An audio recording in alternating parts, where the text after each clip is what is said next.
Setelah Perang Dunia II berakhir pada tahun 1945, Semenanjung Korea menjadi salah satu wilayah yang paling strategis namun rapuh di Asia Timur.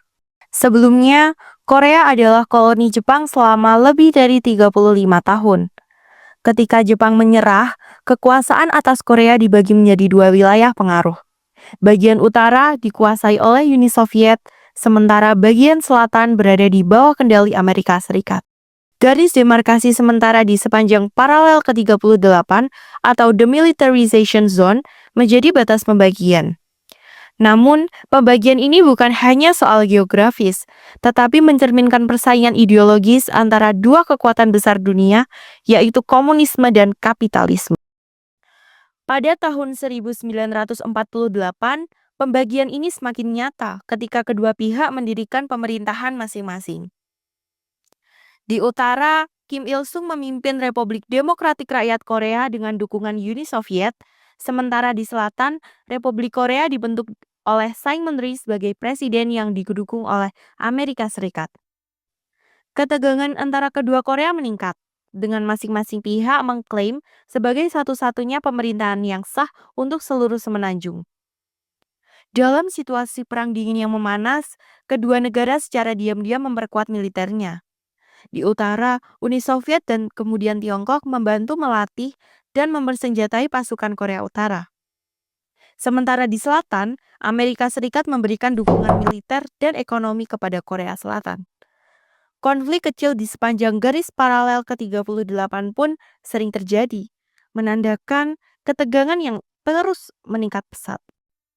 Pada tanggal 25 Juni 1950, ketegangan ini meledak menjadi perang terbuka.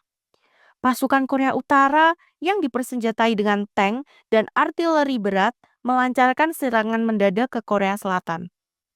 Serangan ini tidak hanya mengejutkan Seoul, tetapi juga dunia internasional. Amerika Serikat segera bereaksi dengan meminta dukungan Dewan Keamanan Perserikatan Bangsa-Bangsa atau PBB untuk melawan agresi ini.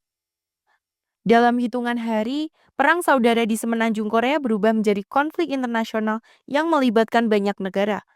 1 tahun berlalu, perang Korea tak kunjung berhenti, walaupun dua kubu telah mengupayakan perundingan untuk menghentikan pertempuran.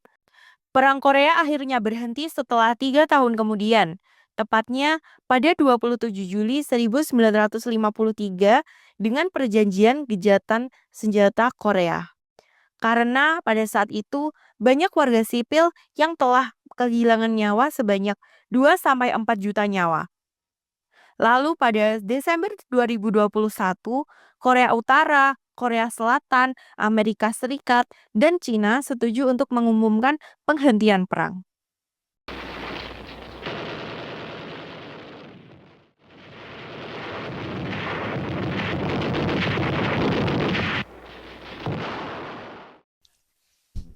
Kamu gimana pendidikannya, aman-aman aja kan?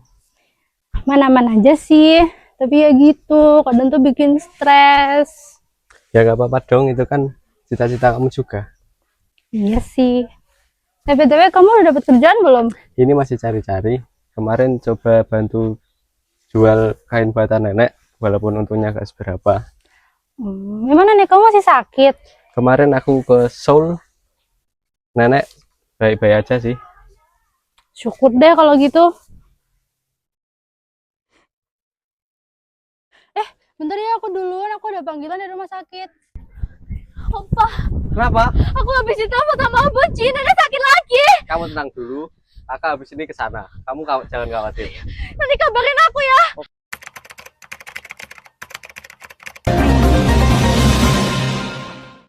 Saya melaporkan bahwa tentara Korea Utara telah melampaui garis demarkasi ke-38 dan akan segera menuju ke Seoul. Dimohon untuk para warga selatan segera mengungsi seperti arahan petugas. Beginilah para pemirsa kondisi para korban yang saat ini sedang diinstruksi oleh para petugas untuk segera menuju tempat pengungsian agar mendapatkan penanganan medis lebih lanjut.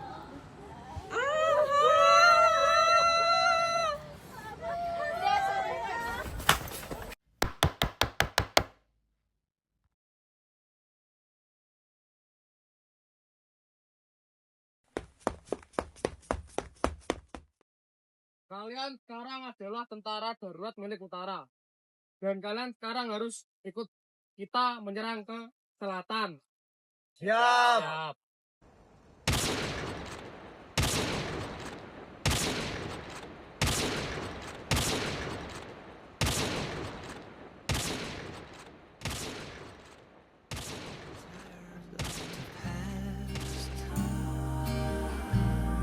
I want to break away